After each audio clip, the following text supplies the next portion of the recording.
To go inside the Idaho murders, you have to go outside the state to DeSales University in Pennsylvania, where Bryan-Kohberger got his master's in criminology in 2021. But was he studying to catch criminals or become one? DeSales University, in response to our questions, issued new statements. AJ Janavel shares what he learned. There's another crime scene house connected to Bryan-Kohberger, some 2,500 miles away from where the 4 University of Idaho students were murdered.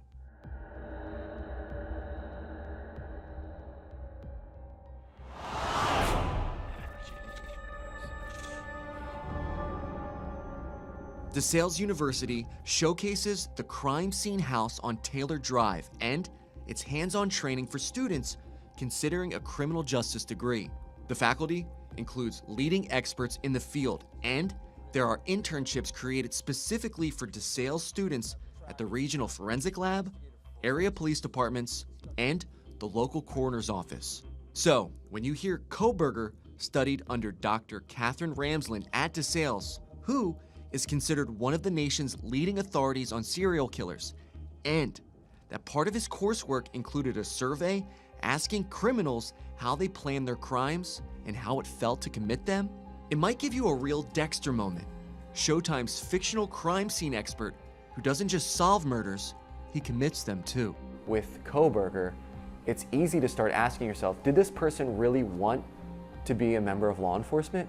Or was this just the safest and closest way they could get to whatever kind of demons or fantasies that they had been fighting for decades that then eventually came to this? But that would be a gross misunderstanding of what criminal justice really teaches students, according to crime experts and academics. Mary Ellen O'Toole is both. So forensic science is based on the natural sciences. So our students study things that include physics and math and chemistry and biology. It's a science degree, and they're trained to use science in their evaluation of crime scenes. Criminal justice is a social science. It's a great degree, but it doesn't require the types of natural sciences that a forensic degree requires. Dr. O'Toole is a former FBI profiler who now heads up the forensic science program at George Mason University. She says there's absolutely no data that suggests someone with a criminal justice or forensic major is more likely to commit a crime. Instead, the common denominators she finds in her classroom tend to be curiosity and compassion in the face of the unimaginable. To most of us who have never committed a murder, we don't understand it, and our curiosity causes us to say, what happened? How did that person become so divergent in what they've done and what they decided to do, how they hurt or murdered that person? I got to learn more about that.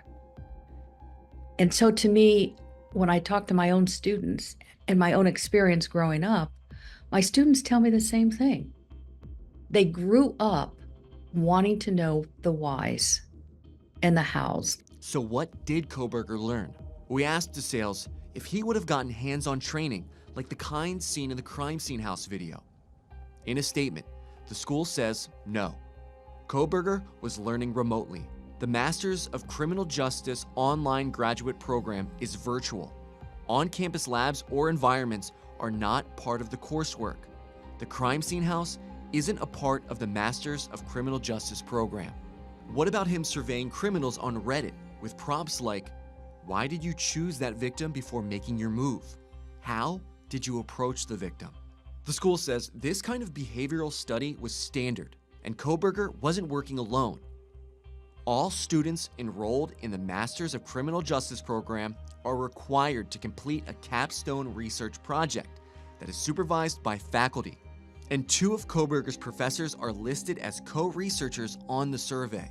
There's no argument that Coberger was a standout at DeSales. A professor who recommended him for the doctorate program at Washington State University described Coberger as brilliant and one of my best students ever.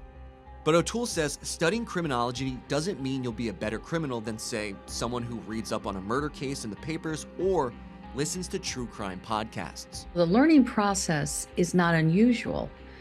It really depends on where people are looking for their information. Now, whether it's classroom training or following someone else that's committing the kinds of crimes that you do, does it make you 100% better at what you do? Does it make you 100% more successful?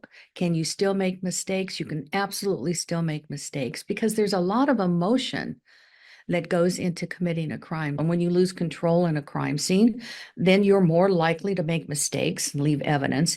And they don't write about that in a textbook. Coming next month, inside the Idaho murders, we go inside the mind of Bryan Kohberger. So you have things like depression, anxiety, depersonalization, tinnitus, which is ringing in the ears.